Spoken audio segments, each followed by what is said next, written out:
I promise that Afghan National Army and all security forces will defeat the Taliban. We have promised if one Taliban comes to Lashkar Gah city, one will die. And if 1,000 Taliban come, 1,000 will die.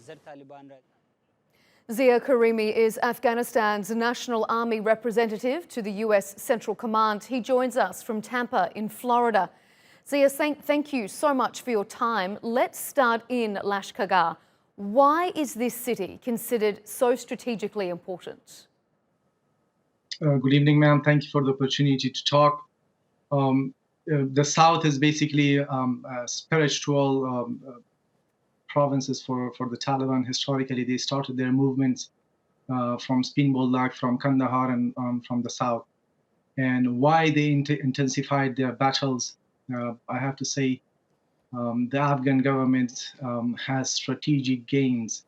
By all means. If I start with the narrative, the real faces of the Taliban are exposed to the Afghan people. Okay, there was a Doha deal between the Taliban and the US government. Before that, they had an upper hand in recruiting the villagers in the name of jihad. They lost that narrative. There is no more that narrative because the fight they are fighting, that's just local Afghan people. And yes. Zia, if we turn our attentions now to Kabul, the attack there appeared to target the home of the acting defence minister quite specifically. This is obviously a message being sent, right? This is not something new in the life of Afghans.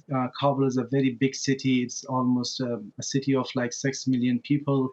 It is very difficult to have specific intel on these kind of bad elements.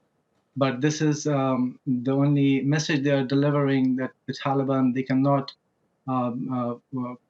cannot show other than committing atrocities, killing civilians, and also they are basically in worry with the new leadership, the new security leadership.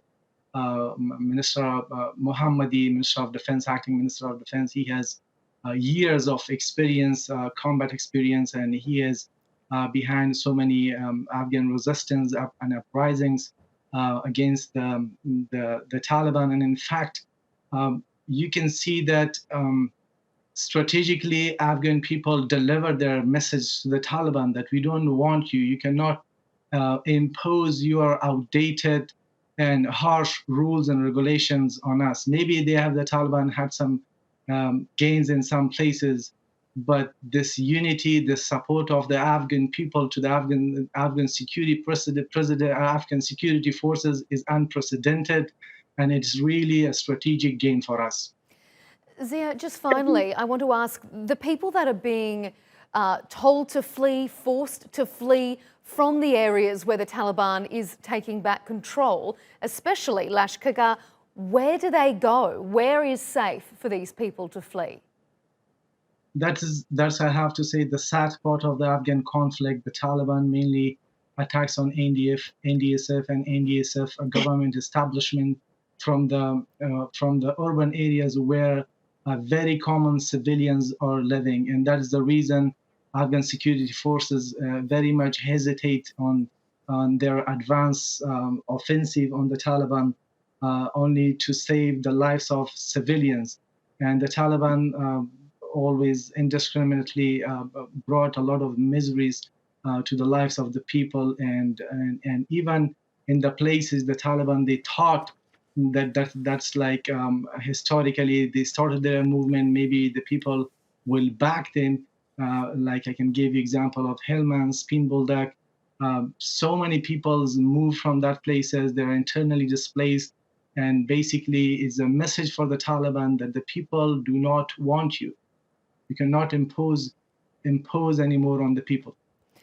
Zia Karimi joining us there from Tampa, Florida. Thank you.